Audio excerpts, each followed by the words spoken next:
I am maths faculty. I have 15 years experience in teaching SAT, GRE, GMAT. In addition to that, I also teach mathematics of 9th standard, 10th standard, 11th standard, and 12th standard of CBSE, ICSE, and IB syllabus. Today, I am going to do one topic in mathematics. Let us share the slide with you all. This is a second degree polynomial function of the form f of x is equal to ax squared plus bx plus c, where a, b, c are going to be real numbers and a cannot be 0. That's very important that a is not 0, because if a is going to be 0, then the first term will become 0 and we are left with the linear equation. To maintain it to be a second degree equation, it's important that a is not equal to 0. Every quadratic function is a U-shaped graph called a parabola. When you plot any quadratic function, you will get a U-shaped graph. That U-shaped graph, we call it as a parabola. A parabola can either open up or open down depending on the leading coefficient a. We are talking about this a only, which is there in the equation. So it will either open up or open down. When it will open up, if a is greater than 0, the parabola will open up. And if a is less than 0, the parabola will open down. There is also a term c in the equation, if you notice, that is y-intercept. C is the y-intercept. So we'll go into detail that what do I mean by a greater than 0 and what do I mean by a less than 0 here. Consider one more example. If g of x is equal to minus x squared, then again we'll compare this with f of x is equal to ax squared plus bx plus c. A, which was plus 1 before in the last example, is minus 1 now because the coefficient of x squared here is minus 1. A is equal to minus 1 means it is less than 0. Hence, the parabola will open down. Here also, c is equal to 0, which means y-intercept is 0, which means the curve will touch at 0 of y-axis. If you notice here, this is again touching at 0 of y-axis and the curve is opening down. It will look down. This is how g of x is equal to minus x squared will look like.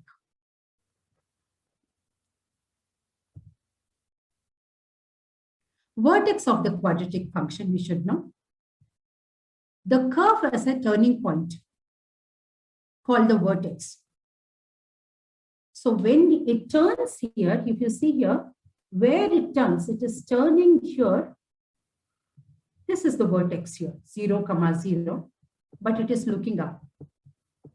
Here also, 0, 0, the last two graph only I have considered again to make it easy and simpler.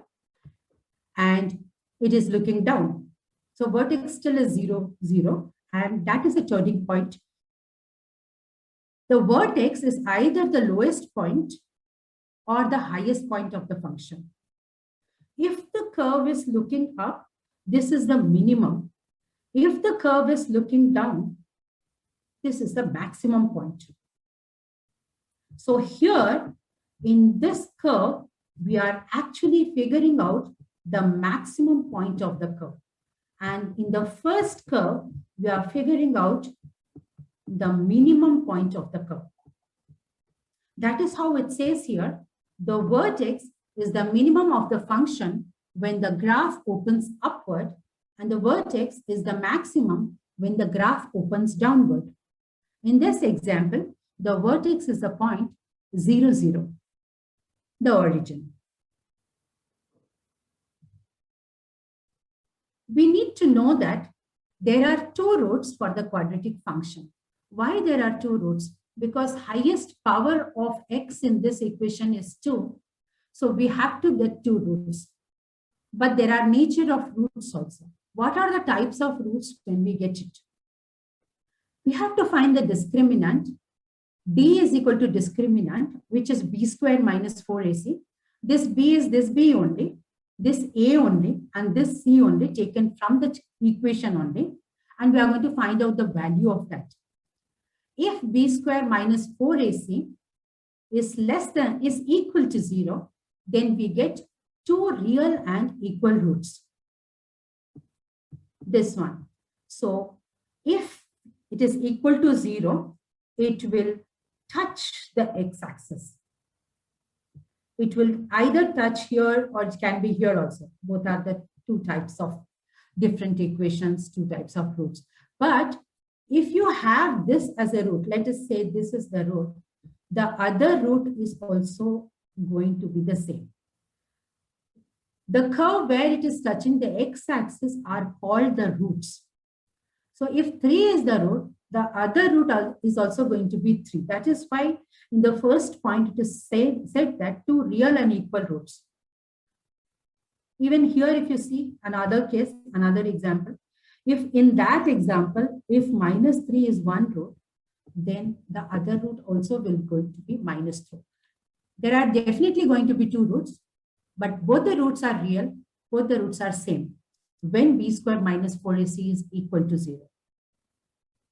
We'll go to the second case. If b squared minus 4ac is greater than 0. If the discriminant is greater than 0, then we get two real and distinct roots. So that is the first graph, if you see here. Two distinct roots. It will touch the x-axis at two different points. So there are two solutions and two roots. Both of them are real root and distinct root, different roots. One more case, the third case, if b squared minus 4ac is less than 0, that time we get no real roots. This is the third case. When there is no real root, the curve is actually hanging above the x-axis. It is very important when you have the equation in x, you have to touch the x-axis. But the curve is hanging above the x-axis. It is not touching the x-axis at all. So there is no real root at all. Even in the second example, if you consider this example, which is hanging below the x-axis, even in this case, the curve is not touching the x-axis. So no real root. So no solution. This will have a solution, but it will be an imaginary root. There will be no real root.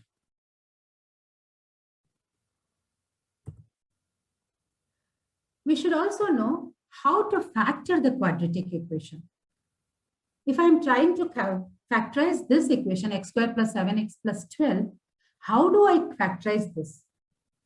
So multiply the coefficient of x squared and constant to get the guided number. So coefficient of x squared. What is coefficient of x squared? 1.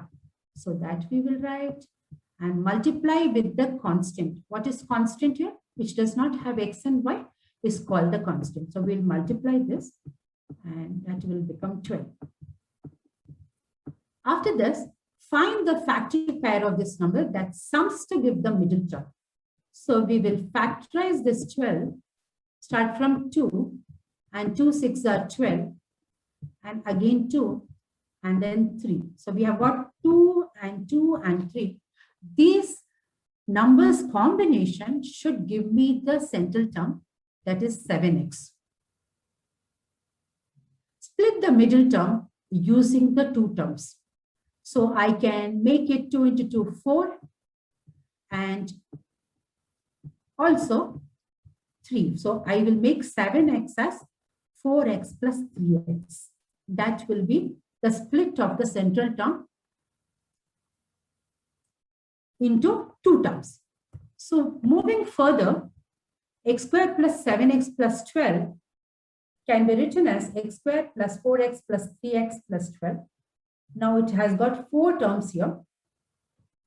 We'll consider only the first 2 terms and find the common between the 2 terms. So x we will take common, which is common between the first two terms. And then x into x will give you x squared, and x plus x into 4 will give you 4x.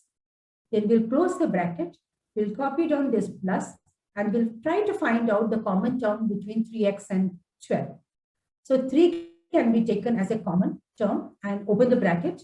3 into x will give you 3x plus 3 into 4 will give you 12 is equal to 0. It's very important that this x plus 4 is same for both the cases. So that we'll write it first, and the remaining x plus 3 we'll write it next. And both the product has to be equal to 0. If some product has to be equal to 0, either the first term is equal to 0 or the second term is equal to 0, only then the product can be equal to 0. If x plus 4 is equal to 0, then x is equal to minus 4. Or if x plus 3 is equal to 0, then x is equal to minus 3. And minus 4 and minus 3 are the roots or zeros or solutions of this equation. We can also call roots, we can also call zeros, we can also call solution of this equation. All means the same.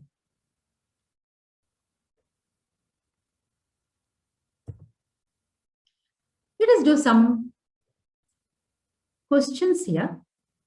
Suppose I say, if one root of the equation 2x squared plus 3x minus k is equal to 0 is 6, what is the value of k? So there is a k which is unknown here, which we have to find out. If one root of the equation is 6, means 6 is the x here. Root means x. So we are going to substitute x value in this equation.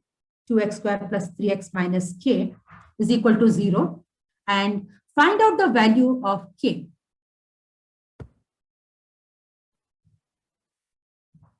If one root of the equation is 6, 2 into 6 squared plus 3 into 6 minus k is equal to 0. I'm just substituting x is equal to 6 and computing it. So 2 into 36 plus 18 minus k is equal to 0. And 72 plus 18 minus k is equal to 0. 90 minus k is equal to 0. And k is equal to 90. So 90 is the value of k, which was one of the value here. Option A will be the solution.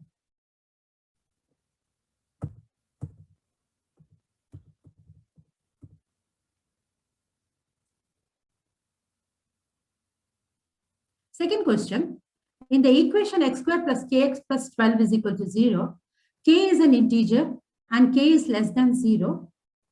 Also, the equation has real and different roots.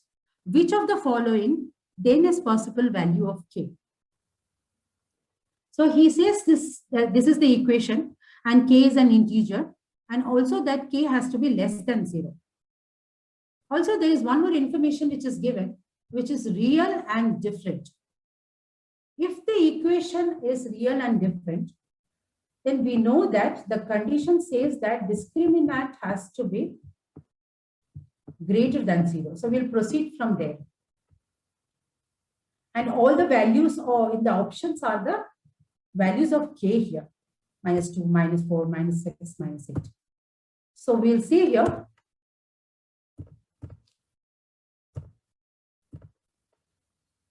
X squared plus kx plus 12 is equal to 0.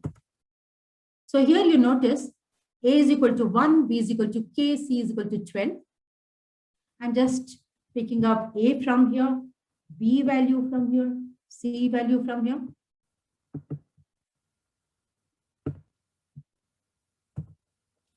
So for real and different roots, b squared minus 4ac is greater than 0. And we are substituting the values here. B is k, so k squared minus 4 into 1 into 12, which has to be greater than 0. So k squared minus 48 is greater than 0. And k square, when you move the 48 to the right hand side, it will become k square is greater than 48. Options are the values of k, and which k we have to select so that k square becomes greater than 48. These are the options.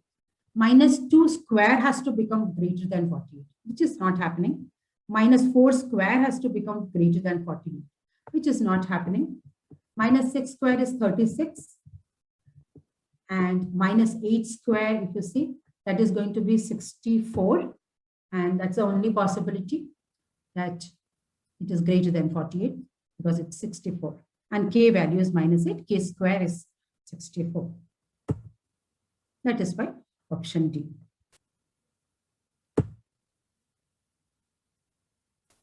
One more problem we'll see. If 4 is one solution of the equation where k is a constant, what is the other solution? So one solution of this equation is 4. He wants to know what is the other solution because we will have two solutions for any quadratic equation. So we'll substitute 4 in place of x and get the value of k first and then proceed further. So if 4 is one solution of the equation, then we can substitute 4 squared plus 3 into 4 plus k is equal to 10. That will become 16 plus 12 plus k is equal to 10, which is 16 plus 12 is 28 plus k is equal to 12. And k will be equal to 10 minus 28. And k will become minus 18. After getting k is equal to minus 18, we'll substitute the value of k in the equation. Now the equation will become x squared plus 3x minus 18 is equal to 10. Bringing the 10 to the left-hand side, x squared plus 3x minus 18 minus 10 is equal to 0. X squared plus 3x minus 28 is equal to 0. And x squared plus 7x. So 28, again, we are factorizing here. 28 and 1 here, coefficient of x squared and this. So 28 into 1 is 28, which is 2 into 14 and 2 into 7. And 4 and 7 combination will give us the central term. So that is going to be 7x minus 4x minus 28. Now we'll find out the common term between x squared plus 7x. X will take common and remaining x plus 7. And minus, we are just taking it down from there only, and 4 we are taking down from there only, and opening the bracket, x plus 7 is equal to 0. It's very important that this is same in both the cases, x plus 7, and then we can write x plus 7 and x minus 4, the remaining one. So x is equal to, if this product is equal to 0, either x plus 7 is equal to 0 or x minus 4 is equal to 0. So if x plus 7 is equal to 0, then x is equal to minus 7 or x is equal to plus 4. So minus 7 is the solution since 4 is already given in the problem only. And option A tells us that x is equal to minus 7. So if you see that, that will become the option A.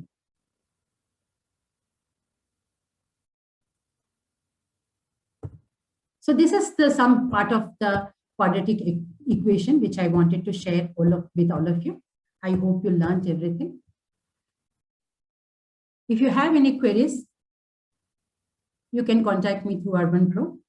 I have great experience with Urban Pro. Stay safe, get vaccinated, stay at home. Thank you.